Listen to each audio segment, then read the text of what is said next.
Le grand entretien aujourd'hui dans le Cercle RH avec Philippe Zilberzan, professeur à l'EM Lyon Business School. Bonjour Philippe. Bonjour. On est ravis de vous accueillir. Vous êtes venu à plusieurs reprises sur notre plateau pour des débats, mais aussi pour présenter vos livres. Vous écrivez beaucoup. Votre dernier livre, Bienvenue en incertitude, avec un point d'exclamation, survivre et prospérer dans un monde de surprises, chez Diathéno. C'est un livre foisonnant, riche, avec beaucoup de références, de réflexions.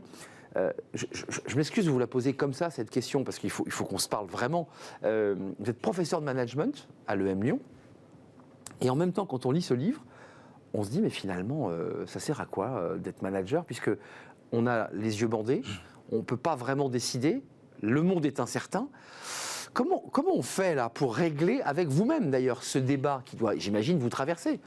Alors, c'est la question fondamentale. On a l'impression effectivement que face à l'incertitude, on ne peut rien décider. Alors pourquoi ? Parce que le management, très majoritairement, a été construit sur un paradigme, pour employer un mot à la mode, qui est que pour contrôler l'avenir, il faut prédire. Et tout le management est basé sur l'idée qu'il faut absolument prédire. C'est Descartes, ça, vous le citez beaucoup. Voilà, alors il y a Descartes, mais il y a aussi l'idée du positivisme. Et le management est entièrement basé sur l'idée que tout commence par une prédiction. On fixe des objectifs clairs et on va faire des prédictions et ça donne des business plans et des choses comme ça. Mais quand même, vous avez des étudiants face à vous, donc vous êtes obligé de leur apporter quand même quelques piliers, quelques bases sur lesquelles ils vont pouvoir bâtir eux-mêmes ensuite dans leur vie professionnelle des choses. Et je vous vois assez rieur finalement quand je vous pose la question, parce qu'on est quand même sur du sable chaque fois qu'on marche et qu'on crée son entreprise, qu'on décide. Ouais. Alors, je défends l'idée effectivement que c'est pas parce qu'on n'est pas capable de prédire qu'on ne peut pas avancer et qu'on n'avance pas sur du sable. Vous le dites. Voilà, c'est vraiment l'idée. Alors, encore une fois, la majorité de l'enseignement est sur cette notion de prédiction. Or, moi, je défends l'idée que si vous créez vous-même par petites étapes votre futur, vous n'avez plus besoin de prédire. C'est vraiment ça l'enjeu. Donc, c'est vraiment d'un changement de posture par rapport au futur. On ne prédit plus. Mais on construit soi-même une partie du futur. C'est pour ça que ce livre n'est pas un livre, je le précise, un livre que d'écho, ou écrit par un prof. C'est un livre assez riche sur le plan de sa découverte, de la largesse de sa réflexion. Je trouve que vous dites aussi quand même dans ce livre qu'on est dans un monde de rationalité. Et finalement, les managers ont des certitudes un peu agaçantes finalement, parce qu'on se trompe beaucoup. Et les managers se trompent beaucoup. Il faut qu'ils changent quoi ? D'attitude, de posture, de regard sur le monde ? Alors effectivement, ça c'est un sujet très important. L'effet de l'incertitude, c'est de remettre en question nos certitudes. Le télétravail, par exemple, pendant très longtemps, le télétravail était conçu comme un avantage en nature. Et puis aujourd'hui, on voit que le télétravail est une composante essentielle de la façon dont on repense le travail. Et donc, ce à quoi nous amène l'incertitude, et ça, c'est pour moi l'enjeu du changement managérial qu'il doit y avoir, c'est qu'on doit prendre l'habitude de remettre en question ce qui nous semble être des évidences, parce que c'est à ça que nous amène l'incertitude. Les impossibles deviennent possibles ou vice-versa.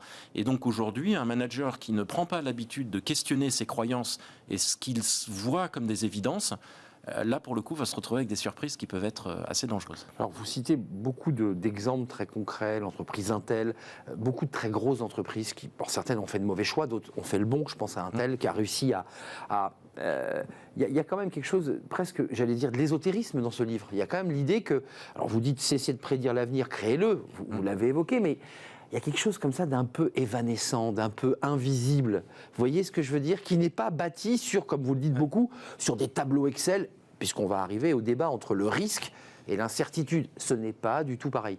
Il y a un peu d'ésotérisme dans tout ça, non ? Alors moi, je ne crois pas du tout. Je crois qu'au contraire, dès lors qu'on accepte que le futur n'est pas encore écrit, qu'il n'y a pas un espèce de déterminisme, c'est très intéressant parce qu'au fond, l'incertitude, le fait que le futur ne soit pas écrit, c'est ce qui permet l'action humaine. Donc, il y a un des auteurs très importants sur la notion de risque qui dit l'incertitude, c'est la liberté.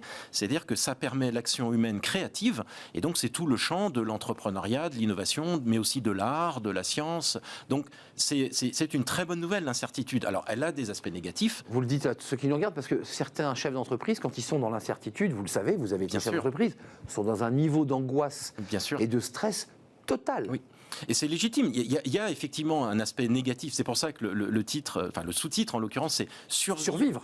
et prospérait. Donc on a un aspect qui est, on doit se protéger de certains aspects de l'incertitude. On ne sait pas si nos clients vont choisir nos produits, etc. Puis on le voit avec la Covid, bien sûr. Donc ça, c'est tout l'aspect un peu négatif. On a du mal à se projeter. Mais l'idée que je défends, c'est qu'on peut aussi prospérer sur ça. C'est-à-dire, on ne contrôle pas ce qui se passe, mais on contrôle ce que l'on peut faire à partir de ce qui se passe. Tiens, d'ailleurs, vous citez, ça c'est la 4e de couve, pour être précis, tous les événements de Fukushima, enfin tout ce qui nous est arrivé depuis 10 ans. L'accélération de l'incertitude est encore plus forte. Comment vous expliquez qu'il y a un siècle, on n'aurait peut-être pas eu le même débat sur cette question de l'incertitude? Qu'est-ce qui fait qu'aujourd'hui, le monde est encore plus incertain? Alors ça, c'est un vrai débat. Il y a des gens qui disent il l'est plus, il l'est pas plus. Oui, je pense qu'il l'est plus.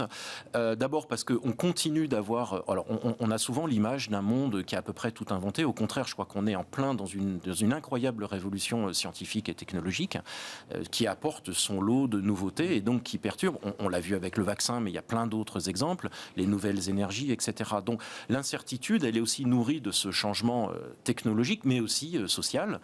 Les gens sont plus connectés, plus éduqués.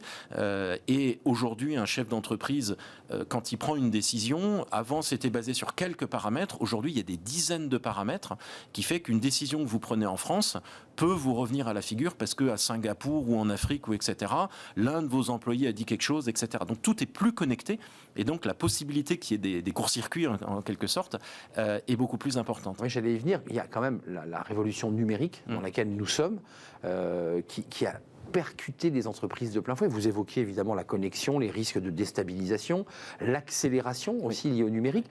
Tout ça génère quand même, et on le voit d'ailleurs chez les citoyens, indépendamment qui disent le numérique crée chez moi de l'angoisse. On a des chercheurs qui disent aujourd'hui, attention, prenez du recul, laissez vos téléphones, arrêtez les tablettes. Là, le numérique est venu percuter l'entreprise. Oui, voilà. Et donc, effectivement, il percute l'entreprise, il rajoute une dose d'incertitude, il rajoute aussi le danger du côté immédiat, parce qu'on peut agir sur une information qui peut se révéler fausse plus tard. Donc, le côté de surréaction, alors qui a été très étudié dans l'art militaire, notamment. Le paradoxe, c'est qu'on ne prend pas de meilleures décisions quand on est un peu mieux informé. Il n'y a pas forcément de lien entre les deux. Vous le dites. Hein, voilà. Et donc, pourquoi ? Parce que l'information, elle a trait au passé, alors que ce qui nous intéresse dans la décision... C'est devant. Voilà, c'est devant. Or, devant, en incertitude, il ne s'est pas encore passé de choses, donc l'information n'existe pas. C'est tout le paradoxe. Vous faites référence à un livre écrit il y a 101 ans maintenant par Nietzsche, Frank Nietzsche.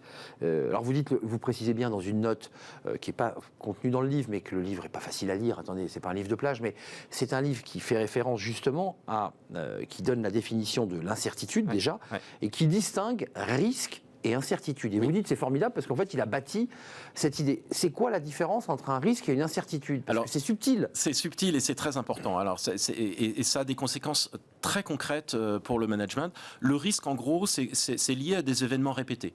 Typiquement, vol de voiture, on est capable d'avoir un historique, malheureusement. Hein, par marque. Par marque, par endroit, on sait quelle voiture a été volée, dans quel endroit, etc. Et donc, on va, si on est assureur notamment, compiler des statistiques. Et donc, si on sait qu'une Mercedes a 1% de chance de se faire voler, enfin, 1% des Mercedes ont été volés l'année dernière, ça fait que 1% on fait une projection. Mercedes sont, voilà, et ça nous permet de faire une projection. Donc là, on est dans un domaine du risque, c'est-à-dire des événements répétés à l'identique pour lesquels on est capable d'avoir des historiques. L'incertitude, elle concerne des événements inédits qui ne se sont jamais produits à l'identique. Covid-19, c'est le cas. Alors, il y a eu des épidémies, mais elles étaient très différentes. Donc, on peut apprendre un peu d'événements similaires, mais on est toujours dans une large part d'inédits. Vous vous amusez dans le livre aussi à expliquer quand même que tous ces prédicateurs, en fait, se trompent souvent. Je l'avais bien dit, je vous l'avais dit. Enfin, globalement, c'est quand même des événements. Je pense à Fukushima, je pense au Covid, je pense globalement où personne ne pouvait dire, moi je vous l'avais dit, c'est pas possible. Voilà, alors il faut être honnête. Et bien sûr, voilà, on est, alors j'en liste quelques-uns dans le livre, mais on pourrait y passer des pages et des pages et des pages. Moi j'ai un petit hobby qui est que je garde toutes les prédictions sur lesquelles je tombe qui étaient fantaisistes. J'en ai moi-même fait qui se sont révélées fausses. Ouais, on est tous des prédicateurs un jour ou l'autre. On en fait tous toute la journée parce que l'avenir n'est pas encore écrit et donc par exemple, vous parliez tout à l'heure de l'innovation technologique, la plupart des grandes innovations n'ont absolument pas été prédites ou anticipées. Quand elles sont arrivées, on pouvait les trouver ridicules. Et donc, effectivement, l'incertitude, c'est un peu le cimetière des prédictions. Alors, De temps en temps, il y en a un qui est un peu par chance, parce qu'il y a des milliards de prédictions qui sont faites chaque jour. Ouais, Donc, ouais. après coup, on trouve toujours quelqu'un qui l'avait dit. Et on dit, ah oui, mais quel est son secret? La réalité, c'est que quand on se replace en situation, notre capacité à prédire le futur, en particulier pour des événements importants, elle est très faible, voire nulle. Donc une différence nette entre le risque et l'incertitude. Le risque, c'est quand on a des statistiques, des Exactement. chiffres et qu'on peut, entre guillemets, faire des projections Exactement. mathématiques. L'incertitude, on ne peut rien faire. Absolument. Nous voilà donc repartis au milieu de notre échange. Ah, quand même, cette angoisse existentielle. Vous nous dites, professeur de management, bon, bah écoutez, vous avez bien compris, il y a les risques. Là, vous avez des chiffres, pas de sujet. Il y a de l'incertitude et vous ne pouvez pas faire grand-chose. Enfin, vous nous créez une sorte d'angoisse abyssale, là. Alors, quand je dis vous ne pouvez pas faire grand-chose, c'est pas exactement ça. Vous ne pouvez pas prédire, mais ça ne veut pas dire qu'on ne peut pas agir. Tout l'enjeu, c'est de dire qu'on peut agir en incertitude sans avoir besoin de prédire. Et là, c'est en fait tout le champ entrepreneurial. Quand on regarde la façon dont les entrepreneurs, au sens le plus large, hein, j'inclus des activistes sociaux, des innovateurs, Oui, voire vrai. des scientifiques, quand on regarde la démarche entrepreneuriale, ce sont des gens qui construisent le futur sans le prédire. C'est-à-dire qu'ils ne savent pas où ils seront dans 10 ans, et pour autant, ils agissent dans le présent, étape par étape. Donc attention, oui, l'idée que je défends, c'est qu'on ne peut pas prédire, mais ça n'empêche pas d'agir. Donc, a priori, moins d'angoisse existentielle, parce que en agissant dans le quotidien, en avançant étape par étape, on est au fond en contrôle de ce que l'on fait. Et normalement, si on est en contrôle, l'angoisse existentielle... Elle redescend. Vous évoquez quand même beaucoup les gens qui entourent les décideurs. Vous parlez de Kennedy, qui s'entoure des meilleurs. Et c'est pas le seul, d'ailleurs. Une bonne décision, dans un monde incertain, elle se prend comment? Comment on organise cette prise de décision? Parce que vous dites, je pense à l'exemple d'Intel, évidemment l'informatique, qui est en haut de gamme et qui est en train de se faire prendre des parts de marché par le bas de gamme, et qui décide avec Celeron, enfin de passer en moyenne gamme. Il y a bien à un moment donné, à un instant T, quelqu'un qui a dit il faut le faire. Oui. C'est quoi le contexte de ce type de décision? En l'occurrence, celle-ci, elle est bonne parce qu'elle va sauver Intel, qui existe toujours. Ouais.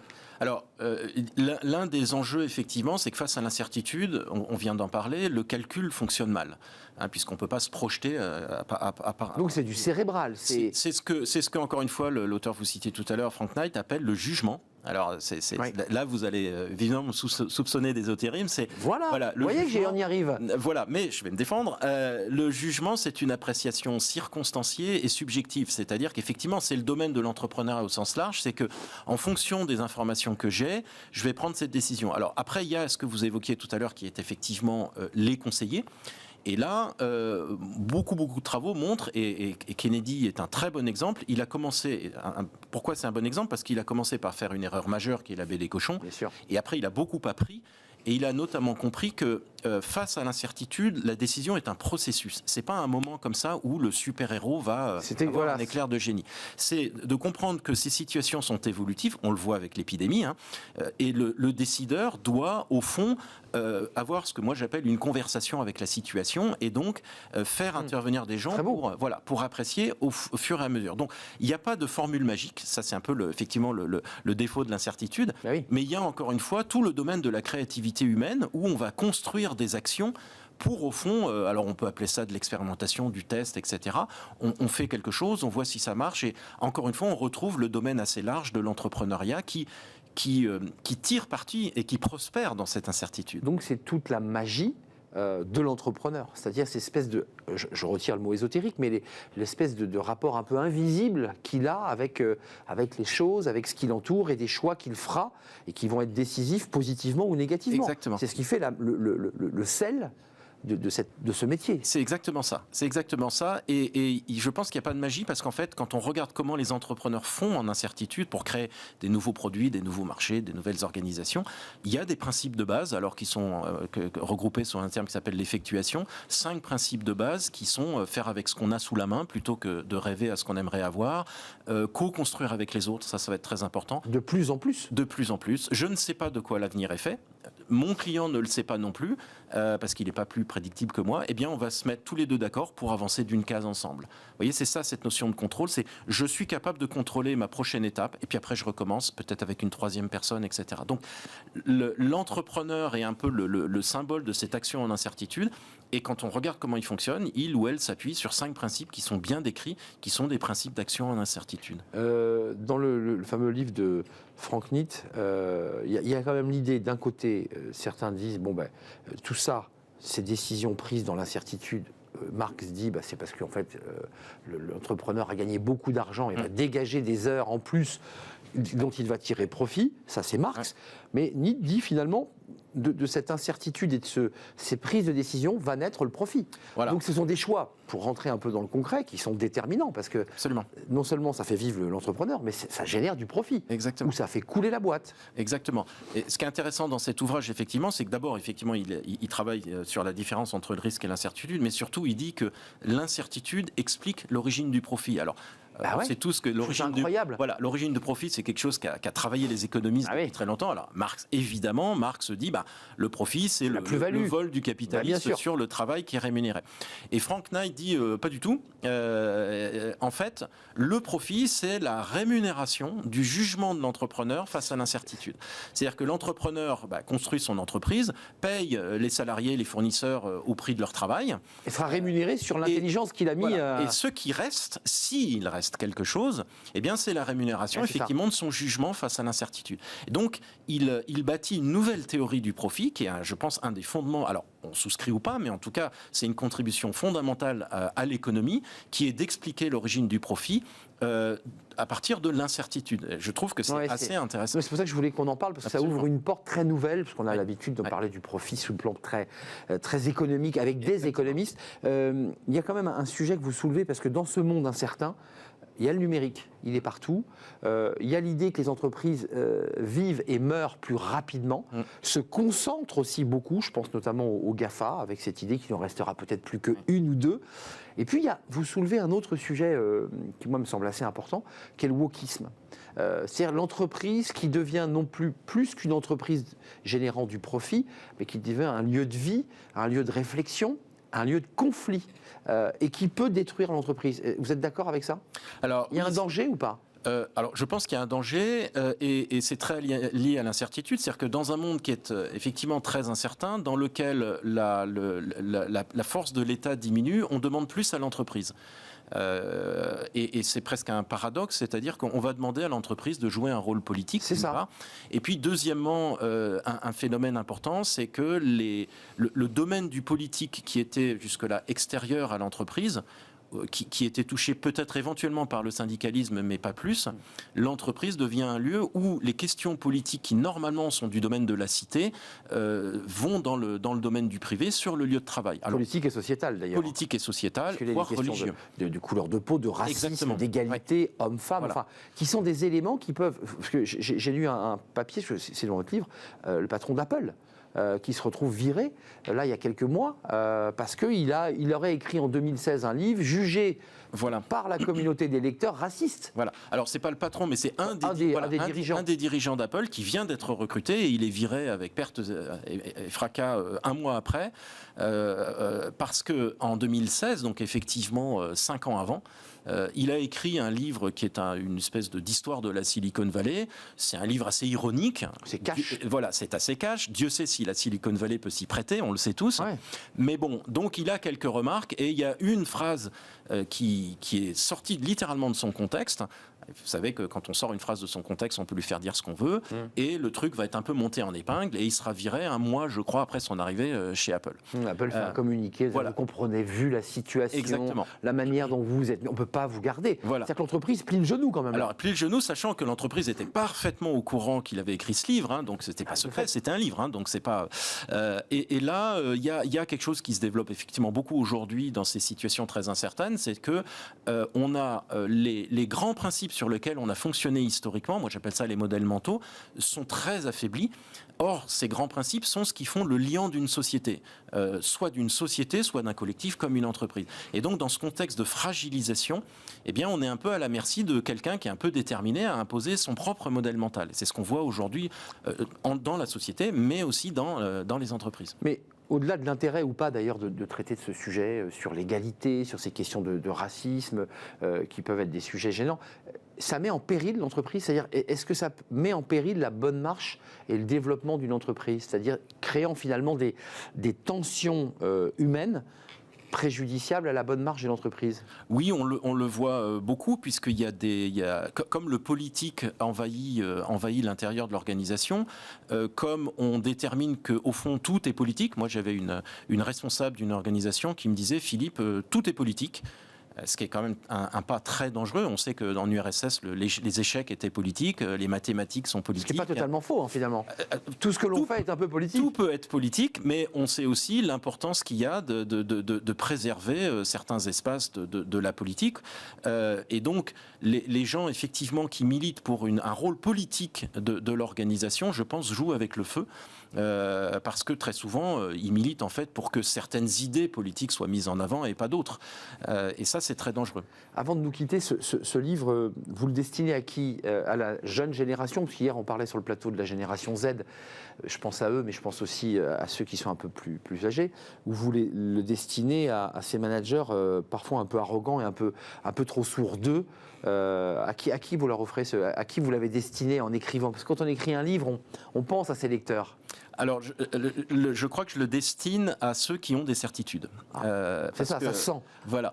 Vous brisez la statue, quoi. Vous cassez la statue. Alors, bon, je suis pas violent, mais je crois que c'est Nietzsche qui a dit: le plus grand ennemi de la vérité, c'est pas le mensonge, c'est la certitude. Ce qui nous menace aujourd'hui, dans les situations très évolutives qu'on a, ce sont les certitudes. Donc, j'invite effectivement le lecteur à prendre l'habitude de questionner ses certitudes. C'est difficile parce que des fois, elles sont tellement évidentes pour nous qu'on ne les voit pas du tout comme des certitudes. On dit, enfin, c'est évident.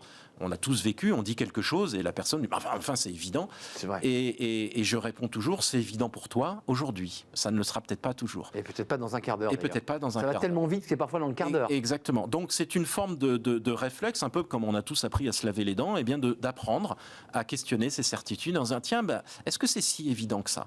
Et je crois qu'on aurait beaucoup à gagner dans un monde très incertain à prendre cette habitude-là. On le range où, votre livre, sur l'étagère? Dans les livres philo, dans les livres éco? Parce que vous savez, les éditeurs, ils cherchent toujours à ranger vos livres. Et quand je lis votre livre, effectivement, il est très documenté, il a beaucoup de références, il est très intelligent. Donc, on se dit, mais c'est presque un livre de philosophie. Peut-être. Alors, moi, je regarde les classements sur Amazon. Alors, des fois, je suis dans crise, stratégie, et même dans un moment, j'étais dans religion. Oui, vous voyez que je parlais d'ésotérisme. Voilà. Donc, voilà. Je sais pas. Je n'aime pas les cases, donc chacun le rangera dans la case qu'il souhaite. C'est avant tout un livre de management, mais en fait, la certitude, elle nous concerne tous, y compris au niveau individuel. On l'a bien vu ces 18 derniers mois, donc chacun en fera son miel. Non, mais je redis, pour boucler notre entretien et notre échange qui est passionnant, c'est que vous êtes prof de management, mais en même temps, vous descendez un peu de la branche sur laquelle vous êtes assis depuis longtemps. C'est assez intéressant. C'est-à-dire que vous ne validez pas, finalement, parce qu'il est parfois critiqué, le management. Mais à juste comme bien parfois sûr. Étant une forme de pensée un peu bullshit, un peu prête à penser, quoi. Voilà, quand il devient ça, le management est dangereux. Or, le management aujourd'hui, c'est une technique fondamentale. On l'a vu aussi bien dans le domaine public avec les masques. Quand ça marche mal, on en voit les conséquences. Donc le management est très important dans notre société. Et donc quand il est mal fait, il faut le critiquer. C'est aussi notre job de prof de management. Tiens, avant de partir, ça va intéresser. Il nous reste très peu de temps, mais l'origine de Cantillon, j'ai adoré. Dites-nous, parce que on investit dans le présent, c'est ça? Oui. En rêvant finalement des bénéfices futurs. Donc on est finalement pas loin de Frank Nitt.